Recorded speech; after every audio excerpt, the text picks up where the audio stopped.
मोदी की गारंटी तो करते रहते हैं ये। एक तो वैक्सीन तक की गारंटी इनके नहीं है और कांग्रेस 50 साल से वैक्सीन लगवा रही है। हर एक भारत हिंदुस्तानी के हाथ पे चट्टू का निशान होगा। कांग्रेस की वैक्सीन पे तो आज तक कोई सवाल नहीं खड़ा हुआ। पोम्पा पोम्पा पोम्पा पोम्पा ने वो रुकवा दी पापा, जो एक आया था ना, पोम्पा के बस का तो ये भी नहीं है कि वो मणिपुर में शांति बहाल कर पाए। नरेंद्र मोदी बौखलाहट है, 400 पार तो कहीं से आ ही नहीं रहा है। आना आ रहा होता तो मंगलसूत्र, मछली, ठीक है, और ये सारी चीजें थोड़ी ना होती। महंगाई खुद घूम घूम करके कलकत्ता में जाके क्या बताई थी कि अमेठी के लोग कीचड़ से जो है दाना बिनते हैं। ये हमारा दबदबा है और इस दबदबे को हम मेंटेन रखेंगे और इस बार स्मृति ईरानी की जमानत जब्त करवा करके उनको गुजरात वापस भेजेंगे।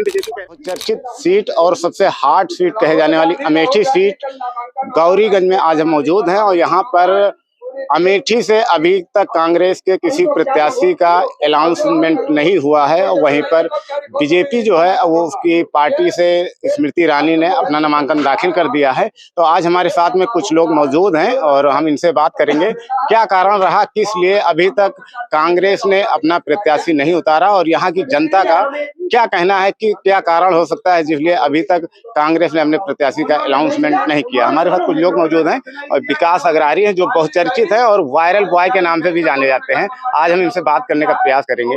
विकास जी, इससे पहले आपका स्वागत है हमारे चैनल में। धन्यवाद। आप क्या कारण है अभी तक आपकी पार्टी ने अभी तक कोई प्रत्याशी नहीं उतारा, क्या कारण हो? राजनीति इसी को कहते हैं।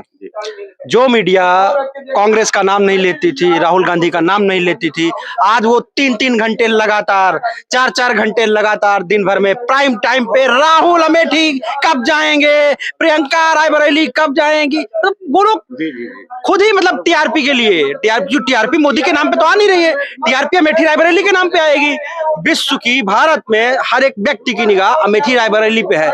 गांधीनगर और बनारस की कोई बात नहीं कर रहा है। ये हमारा दबदबा है और इस दबदबे को हम मेंटेन रखेंगे और इस बार स्मृति ईरानी की जमानत जब्त करवा करके उनको गुजरात वापस भेजेंगे। लेकिन बीजेपी कह रहे हैं राहुल गांधी डर के कारण भाग गए हैं। अरे यार, फिर वही बात, संघर्ष बंद हुआ हो, प्रचार प्रसार बंद हुआ हो, हमारा प्रत्याशी तो पंजा था ना, हमारा निशान तो पंजा था ना। हमने पंजे के नाम पे लोगों से वोट मांगा है, हम लगातार लोगों के बीच में जा रहे हैं। हमारा 1 लाख न्याय गारंटी पत्र जो है वो वितरित हो रहा है लोगों के बीच में, तो हम अपना काम कर रहे हैं। रह गई नामांकन की बात, हमारा नेता राष्ट्रीय नेता है, हमारा नेता कोई एक कॉन्स्टिट्यूंसी का नेता थोड़ी ना है, हमारा नेता राष्ट्रीय नेता है। घूम घूम करके लगातार मोदी को दहाड़ रहा है, मोदी से पूछ रहा है, मोदी से सवाल कर रहा है। मोदी जी से उसने ही कहा था कि वैक्सीन आप जल्दबाजी क्यों कर रहे हैं।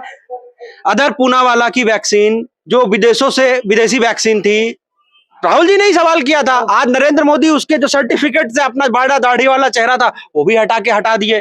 तो हमारा नेता तो सच्चा नेता है ना, हमारा नेता सच्चाई की बात करता है। वो घूम घूम करके देश में लोगों के बीच में वोट मांग रहा है। कल नामांकन का आखिरी डेट है, कल 11 बजे आप लोग सादा आमंत्रित हैं, आइए नामांकन में हिस्सा लीजिए। लेकिन आपका नेता भाग जाता है 5 साल में 1 बार 2 बार, क्या बता दिए। अभी बीजेपी संघर्ष कभी नहीं, आपका सवाल मैं समझ गया। संघर्ष बंद नहीं हुआ, सड़कें कभी सूनी नहीं हुई। कांग्रेस के कार्यकर्ताओं की आवाज से कलेक्ट्रेट दहलता रहा, गूंजता रहा।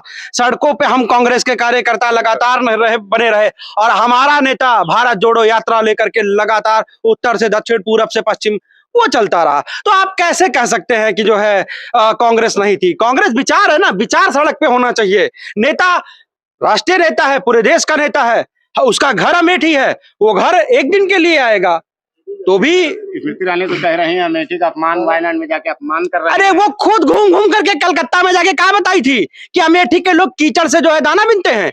दिखाएं स्मृति ईरानी, दिखाएं स्मृति ईरानी, बताएं कौन सा दाना देखा अमेठी के लोगों का। अपमान तो अमेठी के लोगों को वो कर रही है ना। कोटेदारों को दलाल माफिया किसने कहा? अमेठी के कोटेदारों किसने कहा? स्मृति ईरानी ने कहा। अमेठी स्मृति ईरानी ने भी, देखिए उनका भी जल्दी में ही एक बयान आया था, अमेठी के लोग दरिद्र हैं। मतलब अमेठी का अपमान तो सुरेश पासी और उनका विधायक खुद ही कह रहा है कि माफिया गुंडे घूम रहे हैं, दलित विरोधी हैं, वो खुद ही अंदर तक नहीं जाने दिया। वो तो मोदी जी कह रहे हैं जब तक हम जिंदा हैं, जब तक मुसलमानों को, हिंदुओं का आरक्षण नहीं जाने दूंगा मैं। मोदी और कांग्रेस जो है ये मुसलमानों का, गुजरात में नरेंद्र मोदी ने मुसलमानों की 77 जातियों को आरक्षण दिया हुआ है, ठीक है।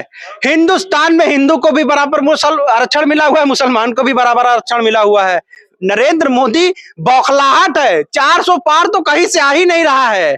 आना आ रहा होता तो मंगलसूत्र, मछली, ठीक है, और ये सारी चीजें थोड़ी ना होती। महंगाई पे बात करते, बेरोजगारी पे बात करते, रोजगार देने पे बात करते। शर्म आनी चाहिए। 2024 में पहली बार ऐसा हुआ है जब से भारतीय जनता पार्टी बनी हुई है कि उसने अपना चुनावी मैनिफेस्टो जारी किया और उसके बाद प्रेस कॉन्फ्रेंस नहीं की। नड्डा उठ के भाग गए, राजनाथ सिंह उठ के भाग गए, अमित शाह उठ के भाग गए, नरेंद्र मोदी उठ के भाग गए। किसी ने मीडिया का एक सवाल का जवाब नहीं दिया। 2024 में ऐसा पहली बार हो रहा है। ये चुनाव हार चुके हैं, इनको पता है कि जनता हमारी पूंछ पकड़ ली है। हमने जो देश में नफरत बोया है, जनता उसका जवाब देने के लिए एकदम तैयार बैठी है।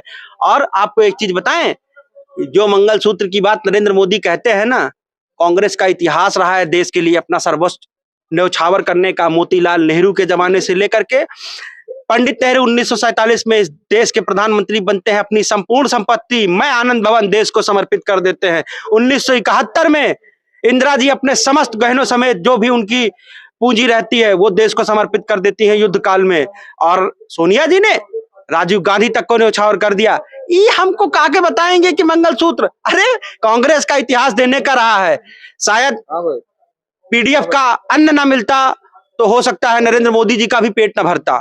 हम तो ये भी कह रहे हैं, कांग्रेस ने इस देश को क्या नहीं दिया, राशन से लेकर के, दवाओं से लेकर के। और बताएं, मोदी की गारंटी तो करते रहते हैं ये।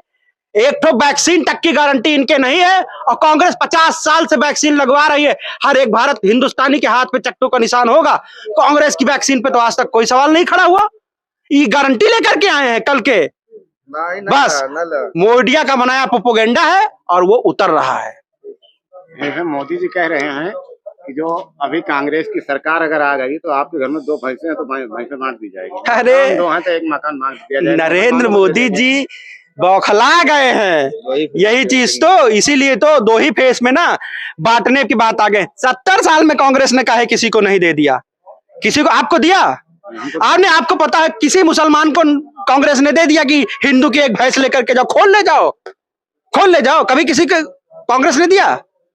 नरेंद्र मोदी जैसे लोग, मतलब आप सोचिए, इनको शर्म नहीं आती है कि दुनिया इनको देख रही है। इतिहास इनका मूल्यांकन करेगा।